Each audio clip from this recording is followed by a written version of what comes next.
Welcome to JPM PG College e-learning classes from Political Science Department Class BA Second Year. And paper is first.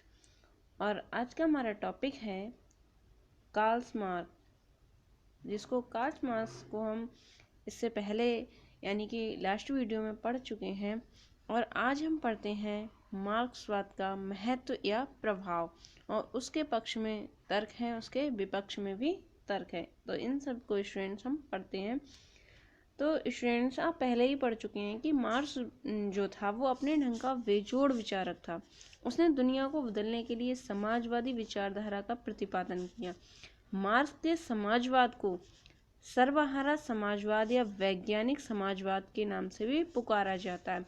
Marks अपने समाजवाद को इसलिए वैज्ञानिक कहता था क्योंकि ये इतिहास के अध्ययन पर आधारित है। अब इसके अध्ययन के जो प्रमुख सिद्धांत थे स्टूडेंट्स, वो लास्ट वीडियो में आप पढ़ चुके हैं, फिर भी शॉर्टली आपको रिवाइज करा देते हैं। द्वंदात्मक भौतिकवाद, सेकंड था इतिहास की भौतिकवादी व्याख्या, नेक्स्ट वर्ग संघर्ष का सिद्धांत, और फिर है अतिरिक्त मूल्य का सिद्धांत। अब हम इसके पक्ष में और विपक्ष में तर्क करते हैं। तो सबसे पहले बात करते हैं इसके पक्ष में क्या क्या तर्क हैं।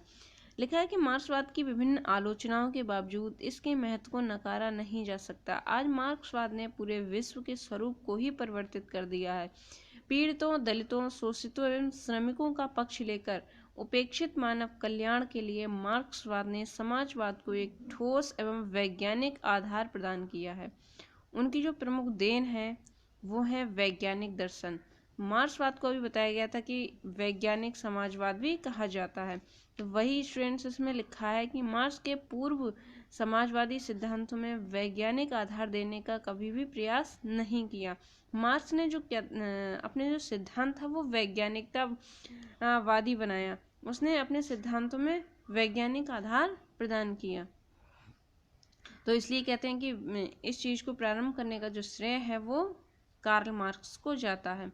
नेक्स्ट है सैद्धांतिकता की उपेक्षा व्यवहारिकता। उसने थ्योरिकल चीज़ों को थ्योरिकल की अपेक्षा प्रैक्टिकल बनाया।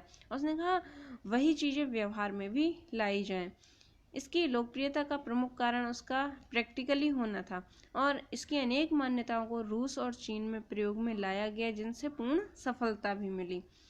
नेक्स्ट है श्रमिक वर्ग की स्थिति को सबल प्रदान करना। मार्क्सवाद की सबसे बड़ी देन श्रमिक वर्ग में वर्गीय चेतना, एकता को जन्म देकर उनकी स्थिति को सुधारना था। और मार्क्सवाद से पहले स्टूडेंट्स क्या था कि शोषक और शोषित वर्ग थे। शोषक जो शोषित करते थे जिन लोगों का, शोषित में मजदूर वर्ग आते थे, और शोषक में पूंजीपति वर्ग। पूंजीपति लोगों ने मजदूरों की या श्रमिकों की जो दशा थी वो बहुत ज़्यादा दयनीय कर दी थी। उन्हें शोषित वर्ग में इसलिए रखा जाता था। लेकिन मार्क्स ने क्या कहा अपने सिद्धांत के द्वारा, उसने अपने प्रैक्टिकल या व्यवहारिक तौर पर उसने क्या किया कि सबको समानता या सार्वजनिक समाजवाद का सिद्धांत लेकर आया। उसने कहा, मार्क्स ने नारा दिया कि विश्व के मजदूर एक हो जाओ, तुम्हारे पास खोने के लिए केवल जंजीरें और पाने के लिए समस्त विश्व पड़ा है। मार्क्स के इन नारों ने श्रमिक वर्ग में चेतना उत्पन्न करने में बहुत सफलता प्राप्त की। नेक्स्ट है पूंजीवादी व्यवस्था के दोषों पर प्रकाश डाला। मार्क्सवाद के अनुसार समाज में सदा शोषक शोषित के बीच संघर्ष चलता रहता है। शोषक या पूंजीवादी वर्ग सदा अपने लाभ कमाने की चिंता में रहता है, इसलिए वह श्रमिकों तथा उपभोक्ताओं का तरह तरह से शोषण करता रहता है। परिणाम स्वरूप क्या होता है कि शोषक वर्ग जो है वो और ज़्यादा ऊपर उठता रहता है या मालामाल होता रहता है, शोषित लोग जो होते हैं वो पिछते रहते हैं। तो उसने इस व्यवस्था को बेकार बताया। उसने कहा पूंजीवादी व्यवस्था के स्थान पर सभी के लिए समानता समझी जाए और समाजवादी समाज की स्थापना की जाए। अब करते हैं मार्क्सवाद की आलोचना या विपक्ष में तर्क। मार्क्सवाद का उद्देश्य जो है वो स्पष्ट नहीं बताया गया है। लिखा है कि मार्क्सवाद की आलोचना का आधार उसके उद्देश्य की अस्पष्टता है। मार्क्सवाद एक ऐसे समाज की कल्पना करता है जो वर्गहीन और राज्य विहीन हो। इसका व्यवहारिक हल मार्क्सवाद में आस्था रखने वाले देशों के पास भी नहीं है। आज भी चीन में श्रमिक वर्ग की तानाशाही विद्यमान है, किंतु वहाँ अन्य वर्ग भी हैं।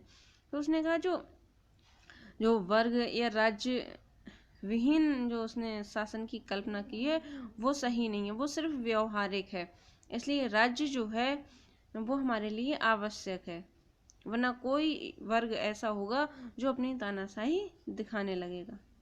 नेक्स्ट है हिंसा द्वारा सामाजिक परिवर्तन। मार्क्सवादियों का दृष्टिकोण है कि सामाजिक परिवर्तन के लिए हिंसा आवश्यक है, किंतु हिंसा किसी भी स्थिति में सर्वमान्य एवं वांछनीय नहीं हो सकती। अब उसने कहा कि जो सामाजिक परिवर्तन है वो हिंसा के द्वारा लाई जाए, लेकिन मार काट हिंसा सर्व जगह या हर जगह हर क्षेत्र में जरूरी नहीं है, तो ये चीज़ भी गलत बताई गई है। नेक्स्ट है मजदूरों की तानाशाही खतरनाक। फिर उसने कहा जब राजा नहीं है, पूंजीपति वर्ग नहीं है, राज्य नहीं है, तो जो समाज में श्रमिक वर्ग है वो तानाशाह बन जाएंगे, जो कि शासन का एक विकृत रूप है।